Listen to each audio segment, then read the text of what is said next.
मैं अब अनुमा जी के पास आती हूँ। उन्होंने सोनिया गांधी ने बहुत क्लियरली उस डिफरेंस को बताया है इन लाइंस में, जहां पे उन्होंने कहा कि doctor Singh statesmanship, erudition and fundamental decency are sorely missed in today's conflicted times. Anuma ji, मैं अब आपके पास आ रही हूँ, उसके बाद फिर मैं बाकी मेहमानों के पास फिर से वापस आऊंगी। अनुमा जी, आप जो इस एडिटोरियल को देख रही हैं आज, ये उसी सीक्वेंस में लिखा हुआ एक एडिटोरियल है, कल राहुल गांधी ने भी लिखा। इस समय मल्टी प्रोंग्ड अटैक, और जो कि जस्टिफाइड भी है, लगातार विपक्ष सवाल पूछ रहा है मोदी सरकार से, और अलग अलग तरीके से प्रोटेस्ट के भी अलग अलग तरीके हैं, कुछ लेख के जरिए, कुछ पार्लियामेंट में प्रोटेस्ट करके, कुछ प्रेस कॉन्फ्रेंस के जरिए, हर तरीके से पब्लिक तक इस समय बात पहुंचाने की कोशिश की जा रही है, लेकिन सरकार को समझ में नहीं आ रहा है इस एडिटोरियल का क्या असर होगा मोदी सरकार के ऊपर और आम जनता के ऊपर। जी नमस्कार आप सभी को, दर्शकों को और को पैनलिस्ट को। मैं ये बताना चाह रही थी कि कोलगेट, ये जो कोल स्कैम कहा गया, दरअसल कोल ब्लॉक का अलॉटमेंट 93 से लेकर जो 2010 तक का था, वो सुप्रीम कोर्ट ने कैंसिल किया गया था। इस बात को इसलिए याद दिला रही हूँ कि प्राइवेट पार्टीज का उसमें कोल के इसमें आवंटन में आना 93 में शुरू हुआ था, लेकिन 93 से लेकर 97 तक पूरे 5 या 6 सालों में सिर्फ 8 कोल ब्लॉक जो थे वो आवंटित किए गए थे। फिर उसके बाद आया 1998 का साल, जब भारतीय जनता पार्टी की सरकार आई, और 1998 से लेकर और बीच में 1.5 साल के बाद एक बार और चुनाव हुए, और फिर 5 साल का समय आया। इस बीच में दिलीप रे नाम के एक व्यक्ति थे, वो भारतीय जनता पार्टी के कोल मिनिस्टर थे। तो ये याद दिलाना और दर्शकों को ये बताना बहुत जरूरी है कि 99 में जो उनने आवंटन किए थे और 2003 तक, इसके ऊपर जब कोर्ट में केस गया था तो दिलीप रे को क्रिमिनली कन्विक्ट किया गया था। और ये आप देख सकते हैं, उन्होंने अपील की थी, उसके बाद 2020 में फिर वो क्रिमिनली कन्विक्ट हुए थे। आज जब मनमोहन सिंह जी इसमें जो ये शायद तालाबाड़ी ऐसा कुछ नाम था, ओडिशा का ये कोल ब्लॉक था, असल में मनमोहन सिंह जी 2006 के नवंबर से लेकर 2009 तक प्रधानमंत्री के साथ साथ कोल मिनिस्टर भी रहे थे, कोयला मंत्री भी रहे थे। उस समय ये जो 93 से चला आ रहा सिस्टम था, जिसको भारतीय जनता पार्टी ने और भी ज्यादा प्राइवेटाइज्ड इसमें किया था, तो मनमोहन सिंह जी ने पार्लियामेंट में ये कहा है, 2004 में उन्होंने उसको कॉम्पिटिटिव बिडिंग में बदला था, मतलब जिसमें लोग बाग इसमें टेंडर होगा और वो निकलेंगे। अब उनके ऊपर जो आरोप आए थे, वो जो सिस्टम चला आ रहा था, जो स्क्रीनिंग कमेटी चली आ रही थी 1999 से भारतीय जनता पार्टी के समय, वही जो थी वो कैरी फॉरवर्ड कर रही थी 2004 के समय। तो जब मनमोहन सिंह जी ने कॉम्पिटिटिव बिडिंग की, तो शायद इस जो स्क्रीनिंग कमेटी थी उसको उसका एसेंस समझ में नहीं आया। और जब हिंडाल्को को, जो कि एक आदित्य बिरला ग्रुप की कंपनी थी, जिसको ये कोल ब्लॉक अलॉटमेंट किया गया था, जिसके ऊपर सारी कहानी हुई, और फिर बीजेपी ने, उसके नेता थे कोई उन्होंने हंसराज अहीर या प्रकाश जावड़ेकर, इन्होंने सबने इसको सीवीसी के पास डाला। और फिर तो आपको मालूम ही है कि विनोद राय जैसे लोग जब थे 2012 में, जब सीएजी की रिपोर्ट आई, सीवीसी, एक तो सीवीसी था सेंट्रल विजिलेंस कमीशन, और फिर controller and auditor general of India, इन्होंने उसको बहुत बढ़ाते हुए और एक ऐसी रिपोर्ट भी लीक कर दी थी जिसमें ये कहा था कि 10 पॉइंट समथिंग लाख करोड़ का सरकार को नुकसान हुआ है।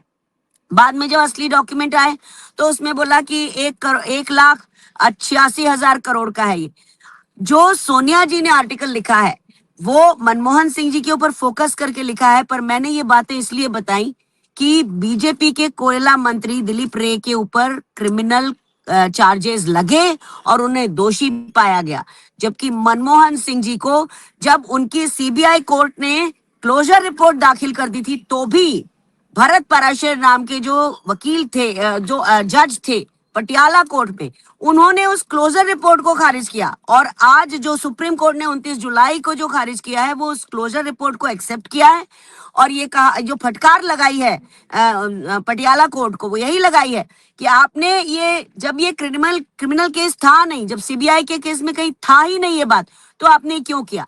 मनमोहन सिंह वो प्रधानमंत्री थे, जो सोनिया गांधी जी ने लिखा है कि जिन्होंने 100 से ज्यादा ऐसी प्रेस कॉन्फ्रेंस की जिसमें कोई पहले से निर्धारित क्वेश्चंस नहीं थे।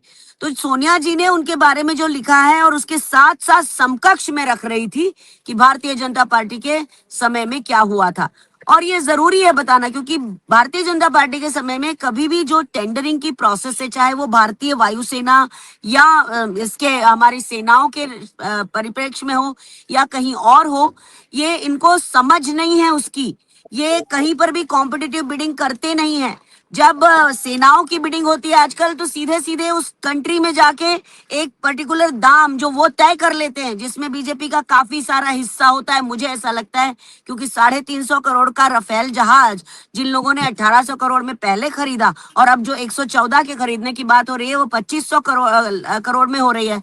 तो हमारी सरकार दाम बढ़ा रही है, दूसरे देशों के दाम हमारी सरकार बढ़ा रही है। तो कुल मिला के ये कि सोनिया जी ने इन सब बातों का जिक्र किया। मैं विवेक जी को सुन रही थी, उन्होंने कहा कि ज्यादा लेफ्टिस्ट हो गया था, लेकिन जब मनमोहन सिंह जैसे प्रधानमंत्री, अर्थशास्त्री, जब वो देश की अर्थव्यवस्था को घोड़े की तरह बढ़ाएंगे, तो डेफिनेटली जो गरीबी और अमीरी के बीच का फर्क है वो बहुत फैलेगा। और उसी के कारण वो सारे अधिकार जो मनमोहन सिंह जी की सरकार ने कानून बना के दिए थे, चाहे वो भोजन का अधिकार हो, स्वास्थ्य का अधिकार हो, आवास का अधिकार हो, सूचना का अधिकार हो, रोजगार का अधिकार हो, तो ये सारे जो 6 अधिकार उन्होंने दिए थे, वो उसी के कारण 27 करोड़ लोग उस समय गरीबी की रेखा से ऊपर आए थे। तो मैं समझती हूँ कि अगर लेफ्ट होना, सामाजिक न्याय को बढ़ाना है, या लोगों के बीच में गरीबी और अमीरी का फर्क, क्योंकि मैं ज्यादा लेफ्ट राइट सेंटर जानती नहीं हूँ, इतना जरूर जानती हूँ कि कांग्रेस जो है वो एक तरह से समाजवाद का ऐसा समर्थन करती है जिसमें सबके बीच में बराबरी कैसे पहुंचे। तो वो काम मनमोहन सिंह जी ने किया था। उसके लिए अगर उन्होंने राष्ट्रीय सलाहकार परिषद की कोई बातें सुनी, तो दोनों का इतनी अच्छी जुगलबंदी थी कि उसका फायदा देश को हुआ, देश के हर वंचित तबके को हुआ। और आज जबकि सोनिया गांधी जी एक कृतज्ञता व्यक्त भी कर रही हैं मनमोहन सिंह जी के प्रति, क्योंकि वो उनका चयन थे, और ऐसे प्रधानमंत्री जो दिल से भी ईमानदार थे, और जिनको सीबीआई कोर्ट ने समन किया तो वो गए भी, लेकिन बाद में फिर सुप्रीम कोर्ट ने उसे खारिज किया था कि उनको समन करने की जरूरत नहीं है, और अब उनके ऊपर कोई इस तरह के इल्जाम नहीं है। तो नरेंद्र मोदी सरकार का जो एक संकुचित मन, एक कुंठित मानसिकता है, एक दुनिया के प्रसिद्ध अर्थशास्त्री को लेके, वो शर्मिंदा करती। अनुमा जी, इस लेख में मैं भी आनंद जी से भी इस बात को पूछूंगी। इस लेख में जो सोनिया गांधी ने एक लाइन लिखी है कि the lobby against prime minister Manmohan Singh was coordinated and well organized, और सारे एक्टर्स का उन्होंने जिक्र किया है, bureaucracy to the media, judiciary, civil society, and most certainly to the RSS and the BJP. ये जो जिक्र किया है, ये क्या करता है? अब जब ये आर्टिकल में ये सारी चीजें मेंशन है, आज क्या कोई भी वो एक्टर आकर अपनी कॉन्शियंस उसकी, चाहे वो मीडिया भी क्यों ना हो, उस समय का मीडिया, जुडिशरी, हम सब उस मीडिया का हिस्सा थे उस समय। तो आज जब क्लीन चिट जब प्रधानमंत्री मनमोहन सिंह को मिली है, ये बात मैं बार बार कहती हूँ कि ये उस समय की सरकार थी जब मीडिया को बोलने की आजादी थी। मीडिया ने कौन सा स्कैम उस समय नहीं कवर किया। जरा सी खबर आती थी और उसको हेडलाइन बनाकर पूरा मीडिया दिखाता था, हम सब पार्लियामेंट में दौड़ते रहते थे उस समय। तो आज इन सारे एक्टर्स के बारे में क्या कहा जाए, जिन एक्टर्स का उल्लेख इस आर्टिकल में सोनिया गांधी ने किया है, ब्यूरोक्रेसी हो, मीडिया हो, जुडिशरी हो, सिविल सोसाइटी हो। जी अनुमा जी। उन्होंने नाम लेके नहीं कहा है, लेकिन मैं नाम लूंगी। विनोद राय, पहला व्यक्ति जिसने पूरे देश को गलत तरीके से एक रिपोर्ट को पेश किया और बाद में बिना शर्त माफी मांग ली, वो एक अलग कहानी है। लेकिन विनोद राय, कुछ लोग जो हैं वो वापस, उनको समझदारी आ गई, तो मैं समझती हूँ कि वो समझ गए कि उनको एक खेल का मोहरा बनाया गया था। उनमें योगेंद्र यादव भी हैं, शांति भूषण जी, प्रशांत भूषण जी भी हैं, उसमें हमारे लेखक जो पत्रकार हैं आशुतोष जी भी हैं। तो इन सब का तो समझ में आ गया। लेकिन उस समय जो विवेकानंद फाउंडेशन बन के और जिस तरह से उन्होंने इस यूपीए की सरकार को गिराने के लिए एक्टिविस्ट को जोड़कर अन्ना वो इंडिया अगेंस्ट करप्शन जो शुरू किया था, आप देखिए आज उसका देश को कितना बड़ा खामियाजा हुआ है। ठीक से चलती हुई सरकार को आपने आरोप लगा के गिरवाया, लोगों के अंदर परसेप्शन भरा कि वो भ्रष्टाचारी सरकार थी। लेकिन बाद में ये सब समझ में आया कि विवेकानंद फाउंडेशन का उस समय अध्यक्ष कौन था, अजीत डोवल थे, उनके साथ कौन लोग थे। तो सिविल सोसाइटी में अरविंद केजरीवाल का जो एनजीओ था वो था। उसके बाद उसमें किरण बेदी जो सेफर इंडिया फाउंडेशन चलाती थी, उनकी बेटी अलग फाउंडेशन चलाती थी, ये सब जुड़ गए। उसके बाद उसके साथ हमारे जनरल वीके सिंह जुड़ गए। अंत में क्या हुआ, इन्होंने एक सरकार को झूठे आरोप लोग लगा के गिरवाया, जिसमें ना तो कोयला स्कैम कोई साबित हुआ, मनमोहन सिंह जी के ऊपर तो कतई कोई यही नहीं है जो आपने देख लिया, और ना ही जिसके बारे में उन्होंने कॉमनवेल्थ गेम्स का घोटाला कहा, ना वो, और ना ही 2G घोटाला।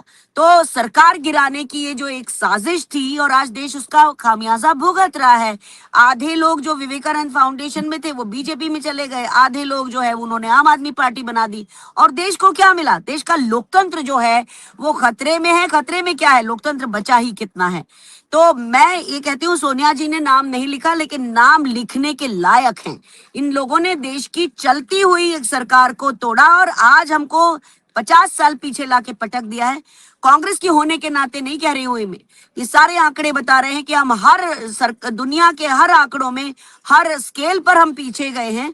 तो ये कहने में मुझे कोई गुरेज नहीं है कि ये सारे के सारे साजिश करता थे, जिनकी आंखें खुल गई, अब वो सरकार के खिलाफ बातें कर रहे हैं। लेकिन कुल मिला के देश जो आगे जाता, उसको इतने कदम पीछे ले आए, ये कम से कम 50 साल आज देश हमारा पीछे जा चुका है। जी।